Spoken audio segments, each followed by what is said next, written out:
ओम श्री गणेशाय नमः। श्री शिव महापुराणे चतुर्थ्या कोटि रुद्र संहितायां अथेकोनविंशो अध्याय। हिंदी अनुवाद। सूची ने कहा, मैं शिव जी के नागेश्वर नामक ज्योतिर्लिंग का वर्णन करता हूँ, जिस प्रकार यह लिंग उत्तम कहा गया।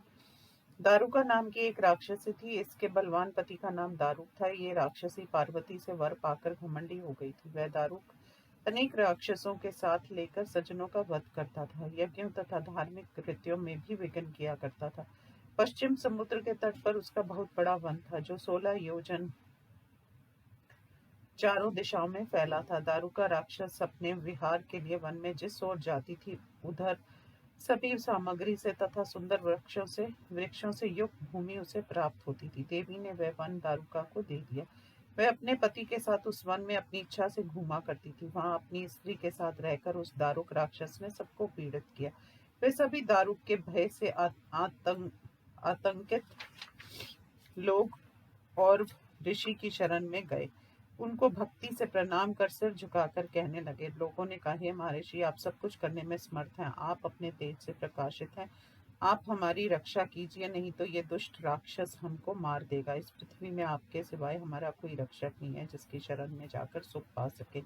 आपको देखकर सभी राक्षस दूर से भाग जाते हैं। आप में सदा शिव जी का दाहक तेज विद्यमान रहता है। सूची ने कहा, इस प्रकार लोगों द्वारा प्रार्थित और मुनिवर ने सोचकर शरण देने तथा रक्षा करने के लिए कहने लगे। और मुनि ने कहा, यदि ये राक्षस भूलोक के प्राणियों को मारना चाहें तो वे स्वयं मर जाएंगे, क्योंकि राक्षस उन सबसे बली है। यदि वे यज्ञों का विध्वंस करेंगे तो वे राक्षस सभी मर जाएंगे। ये मैं सत्य कह रहा हूँ। सूची ने कहा, इस प्रकार उन शरणागत प्रजनों को आश्वासन देकर संसार को सुख देने वाले और ऋषि ने तप किया। तब देवताओं ने शाप के कारण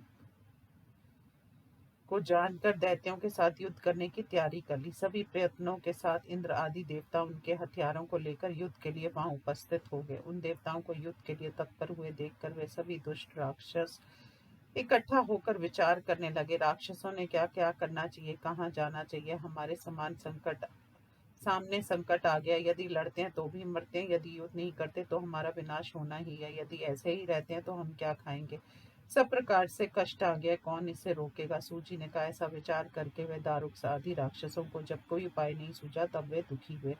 जब दारुका राक्षसी ने भी देखा कि विपत्ति आ गई है, तब उसने कहा, मुझे पार्वती से वर मिला है। दारुका ने कहा, मैंने पहले पार्वती की तपस्या की थी।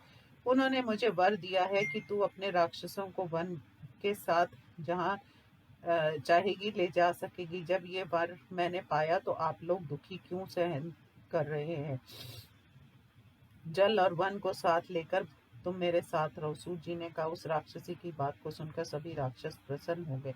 निडर होकर उन राक्षसों ने आपस में कहा, ये दारुका रानी धन्य तथा सफल मनोरथ है। इसने हमें जीवन दान दिया।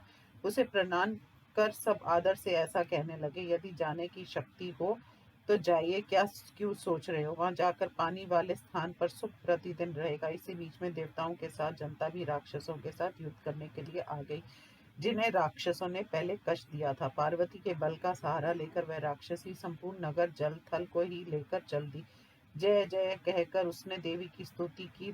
तब वह राक्षसी हिमालय की भांति उड़ने लगी। वह पार्वती की भक्त दारुका अपने संपूर्ण परिवार के साथ समुद्र के मध्य में स्थित होकर प्रसन्न हो गई। उस समुद्र के बीच में विलासी पुरुषों की भांति रहकर राक्षस सुखी एवं निडर होकर विहार करने लगे। फिर राक्षस वहां से कभी पृथ्वी पर मुनि के शाप के भय से नहीं आए। वे केवल जल के ऊपर ही भ्रमण करते रहे।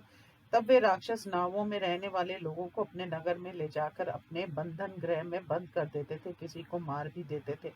जैसे जैसे वे राक्षस भवानी के वरदान से निर्भय होकर लोगों को कष्ट पहुंचाने लगे, हे मुनिवरों, उन्होंने पहले जैसा भय स्थल में हो रहा था, वैसा ही भय उन्होंने प्रतिदिन जल में भी होने लगा। किसी समय वह राक्षसी नगर से निकलकर जल में प्रवेश कर गई और प्राणियों को कष्ट देने के लिए पृथ्वी और जल का मार्ग रोककर स्थित हो गई। इसी बीच में वहां आदमियों से भरी अनेक नावें चारों ओर से आ गई। उन नावों को मनुष्यों से भरी देखकर वे राक्षस प्रसन्न हुए और नावों में जाकर उन आदमियों को पकड़ने लगे।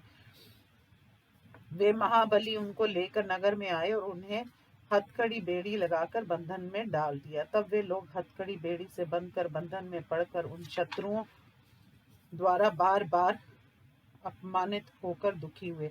उनके बीच में जो उनका स्वामी सुप्रिय नाम वाला था, वह सच्चरित्र शिव भक्त तथा शैव था। वह बिना शिव पूजा किए कहीं नहीं रहता था, सदा भस्म तथा रुद्राक्ष धारण किया रहता था। यदि किसी कारण कभी वह शिव पूजा नहीं कर पाता था, तो उस दिन वह भोजन नहीं करता था। अंत वहां भी इस वैश्य ने शिव जी की पूजा की। हे ऋषियों, कारागार जेल में जाकर उसने बहुतों को शिक्षा दी। उसने शिव मंत्र तथा पार्थिव पूजा विधि भी बतलाई। सब भी कामना पूर्ण करने वाली शिव पूजा विधिवत करने लगे, जैसा उन्होंने देखा तथा सुना था। कुछ वहां उत्तम आसन लगाकर ध्यान में बैठे थे, कुछ आनंदित होकर मानसी शिव पूजा कर रहे थे। हे मुनीश्वर, उसके स्वामी ने वही पार्थिव पूजा विधान से सबके सामने शिव पूजन किया। जो पूजा विधान को नहीं जानते थे, उन्होंने केवल शिव जी का स्मरण किया और कुछ नमो शिवाय मंत्र से शिव जी का जप कर रहे थे। जो सुप्रिय नामक शिव भक्त वैश्य था, उसने मन से ध्यान करते हुए शिव पूजन किया। जैसा ध्यान किया था, उसी रूप में शिव जी ने आकर प्रसाद आदि ग्रहण किया। सुप्रिय को ये मालूम नहीं है कि शिव जी ने उस प्रसाद को ग्रहण किया। हे मुनीश्वरों, इस प्रकार शिव पूजन करते हुए उस वैश्य के 6 मास निर्विघ्न बीत गए। हे ऋषिवरों, इसके बाद शिव जी ने जो चरित्र किया, उसे आप लोग सावधान मन से सुनिए। इस प्रकार श्री शिव महापुराण में दारुका वन